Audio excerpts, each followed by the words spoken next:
Sabe, eu nunca fui do tipo que acreditava nessas lendas da internet. Correntes de e-mail, vídeos amaldiçoados, creepypastas sobre cartuchos de videogames assombrados. Pra mim, tudo isso era uma grande bobagem. Apenas histórias criadas por gente com muito tempo livre e uma imaginação também muito fértil. Mas a solidão, meu amigo, a solidão faz a gente reconsiderar muita coisa. E foi a solidão que me levou a baixar o Tinder. Eu tinha acabado de sair de um relacionamento longo. E pra ser sincero, a casa parecia vazia demais. Meus amigos, sempre com as melhores intenções, claro, insistiram que eu precisava voltar para a pista. Baixa o Tinder, eles diziam. É divertido, você vai voltar a conhecer gente nova. E eu, no auge do meu desespero e tédio, cedi.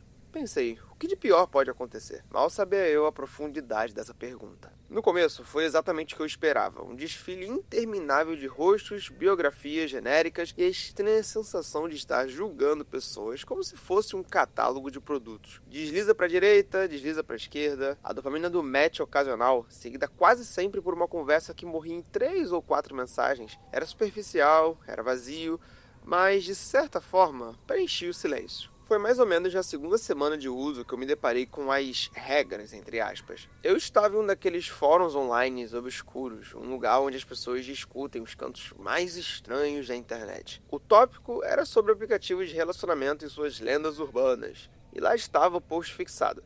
As regras não oficiais do Tinder que podem salvar a sua vida. Eu ri, claro. Cliquei por pura curiosidade, esperando encontrar mais do mesmo lixo sensacionalista como sempre. A primeira regra era estranha, mas parecia inofensiva. Nunca rejeite 5 pessoas seguidas. O post explicava que o algoritmo do aplicativo te pune se você for muito seletivo, te mostrando perfis menos interessantes e diminuindo a sua visibilidade. Fazia um certo sentido do ponto de vista da programação. Uma forma de te forçar a interagir mais. Anotei mentalmente, mais como uma dica de uso que como um aviso sinistro. Mas as regras seguintes começaram a ficar um pouco estranhas. Regra número 2. Nunca, em hipótese alguma, dê match com uma mulher chamada Carla Magnum. O autor do post alegava que havia dezenas de relatos em fóruns da Deep Web sobre pessoas que deram match com uma Carla Magnum. As conversas eram sempre estranhas, vagas e depois de marcar o encontro, a pessoa simplesmente desaparecia. Nenhuma pista, nenhuma mensagem, nem post em rede social. Apenas sumiam. O perfil da tal Carla também sumia, como se nunca tivesse existido. A terceira regra era o equivalente masculino da segunda. Nunca dê match com um homem chamado Christopher Jesus. A história era a mesma, conversas enigmáticas, a promessa de um encontro e o desaparecimento completo. Os nomes eram tão específicos, tão peculiares, que parecia mais uma piada interna do que uma ameaça real. Carla Magnum e Christopher Jesus. Era até engraçado. A quarta e última regra era a mais abrangente. Nunca instale outros aplicativos de relacionamento enquanto tiver o Tinder ativo no seu celular. Segundo o post, o Tinder era um pouco ciumento. Instalar um concorrente faria com que a sua experiência no Tinder se tornasse um inferno digital. Bugs estranhos, mensagens que não eram suas aparecendo nas conversas, fotos de perfil sendo trocadas por imagens no mínimo perturbadoras. O post terminava com um aviso frio. Eles sabem. Eles sempre sabem. Eu fechei o navegador, balançando a cabeça com um sorriso de escárnio. Que viagem, que bando de desocupados. Salvar a minha vida? Por favor. Era só um aplicativo de celular. Mesmo assim, achando tudo aquilo uma completa bobagem, uma semente de curiosidade ou talvez de receio foi plantada na minha mente. No dia seguinte, eu me peguei pensando nas regras. Cada vez que eu abri o aplicativo, elas ecoavam no fundo da minha cabeça. Eu comecei a prestar mais atenção. A curiosidade sobre Carla Magnum e Christopher Jesus também começou a ocupar a minha mente. Eu nunca tinha visto nenhum perfil com esses nomes. Comecei a procurar ativamente. A cada novo perfil que aparecia, meus olhos corriam primeiro para o nome, antes mesmo de ver a foto. Mariana, Jéssica, Fernando, Lucas, nada. Aquilo de certa forma me tranquilizava e me frustrava ao mesmo tempo. Eu queria provar que era tudo mentira, que não existia nenhuma Carla ou Christopher. Eu queria ver o perfil, dar um match, ter uma conversa normal e rir da cara dos paranoicos do fórum. Uma noite, especialmente entediado e depois de algumas cervejas, eu decidi testar os limites. Abri o Tinder com uma determinação quase científica. Vamos ver qual é dessa primeira regra. Eu disse para o vazio do meu apartamento. Deslizei para a esquerda uma vez. Uma garota com um cachorro. Não, esquerda.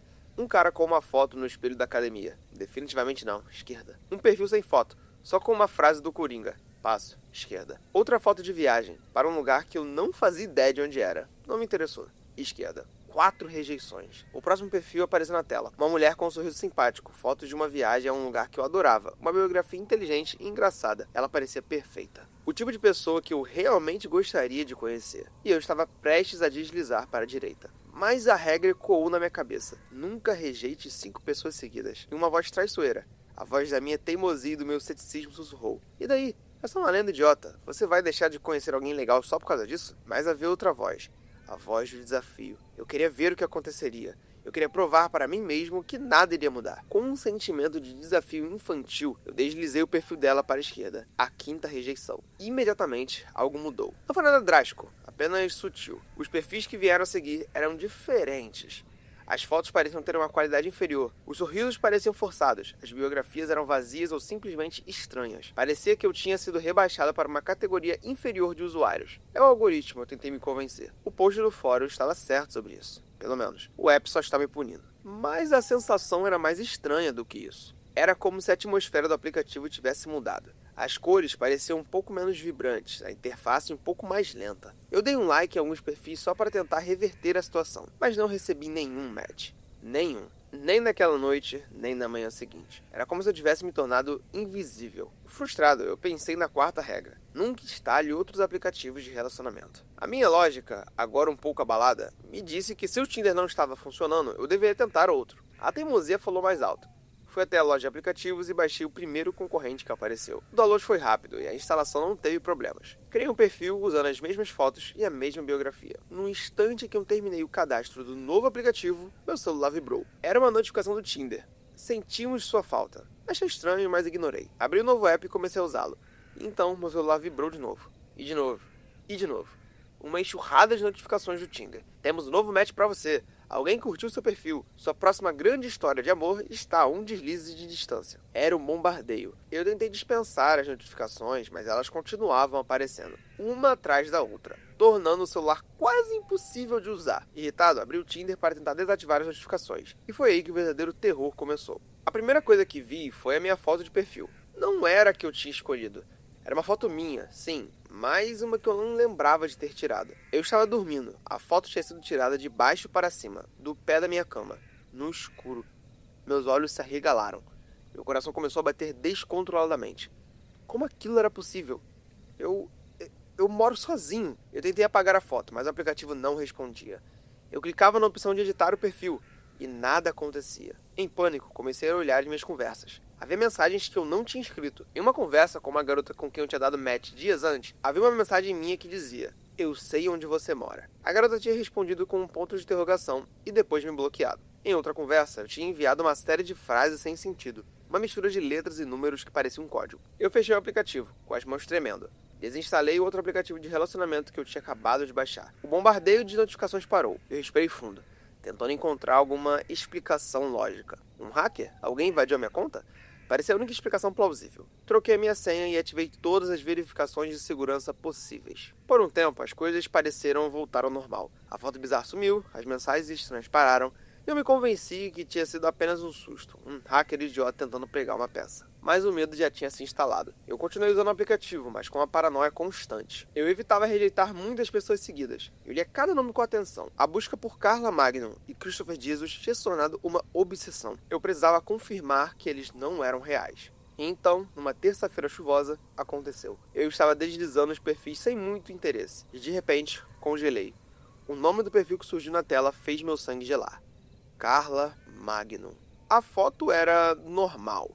Uma mulher de uns 30 anos, cabelo escuro e um sorriso enigmático. Ela não era classicamente bonita, mas havia algo de cativante nela. A biografia era curta, apenas uma frase. Procurando por alguém que não tenha medo do escuro. Arrepios percorreram a minha espinha. Meu primeiro instinto foi jogar o celular longe, rejeitar, bloquear, apagar o aplicativo e nunca mais olhar para trás. Mas eu não consegui. A curiosidade, aquela mesma curiosidade mórbida que me levou ao fórum, era mais forte. E a teimosia? Eu precisava saber. Eu precisava provar que aquilo era uma farsa. Com um dedo tremendo, deslizei para a direita. O It's a Match nunca pareceu tão assustador. A tela brilhou com a confirmação. Meu coração parecia que ia sair pela boca. E antes que eu pudesse pensar no que fazer, uma notificação de mensagem apareceu. Era ela. Eu sabia que você viria, dizia a mensagem. Eu fiquei olhando para a tela, sem saber o que responder. Como assim ela sabia? Eu digitei e apaguei várias respostas. Quem é você? Como assim você sabia? Tudo parecia estúpido. Finalmente, eu respondi com um simples oi. A resposta dela foi instantânea. Você quebrou as regras. A primeira e a quarta.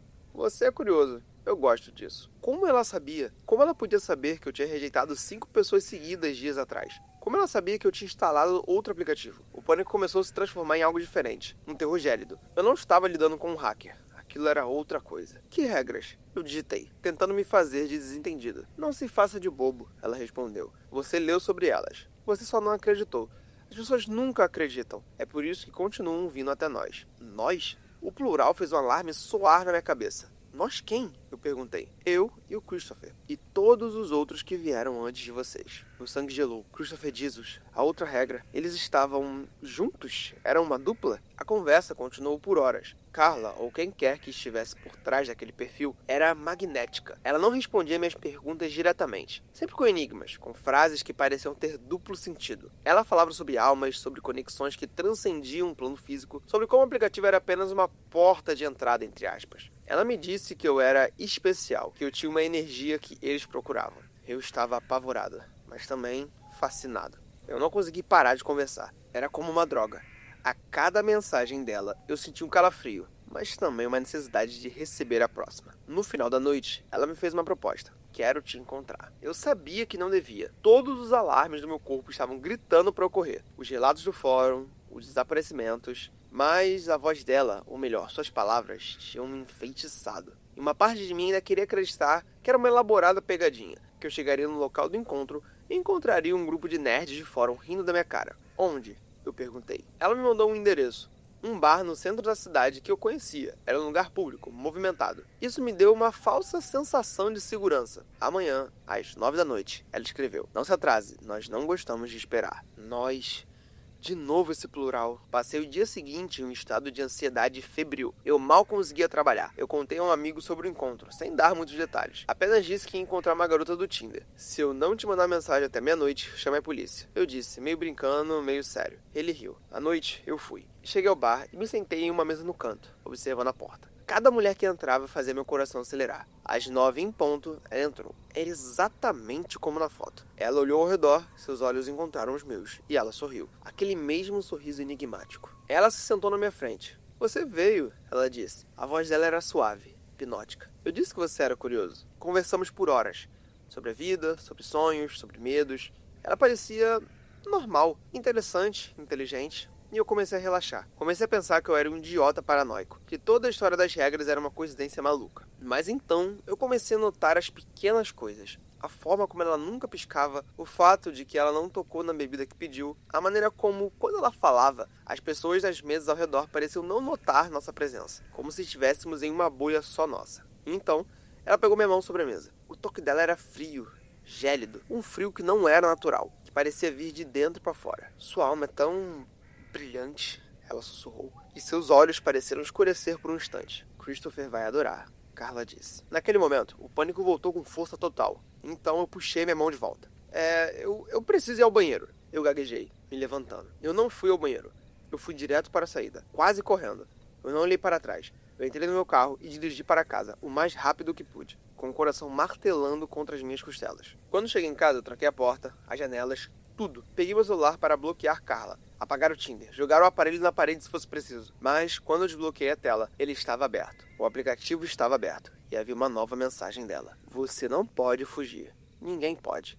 Você já é um de nós. Então, eu senti uma mudança. Não foi repentina. Foi um processo lento, gradual, que talvez já estivesse acontecendo desde a primeira regra que eu quebrei. Uma sensação de esvaziamento. As emoções que eu senti naquela noite, o medo, o pânico, a adrenalina, começaram a desaparecer. Não como uma memória que se apaga, mas como uma cor que se desbota. O medo foi substituído por uma calma fria, a ansiedade por um vazio apático. No dia seguinte, a mudança continuou. Eu acordava, ia trabalhar, voltava para casa. Eu comia, mas não sentia o gosto da comida. Eu ouvia música, mas não sentia a melodia. Eu conversava com as pessoas do trabalho, com os meus amigos, mas as palavras saíam da minha boca sem que eu precisasse pensar nelas. E ninguém percebia. Para todos, eu era o mesmo de sempre. Meu amigo me perguntou como foi o encontro. Foi legal, eu me ouvi dizer, com um sorriso que não alcançou meus olhos. mas não vai dar em nada. Ele deu de ombros e mudou de assunto. Ninguém notou o vazio no meu olhar. Ninguém percebeu que a minha risada não tinha mais calor. Eu me olho no espelho e não reconheço a pessoa que me encara de volta. A pele parece um pouco mais pálida, os olhos um pouco mais fundos. Mas as mudanças são sutis demais para que alguém perceba. O verdadeiro horror não é o que eu vejo.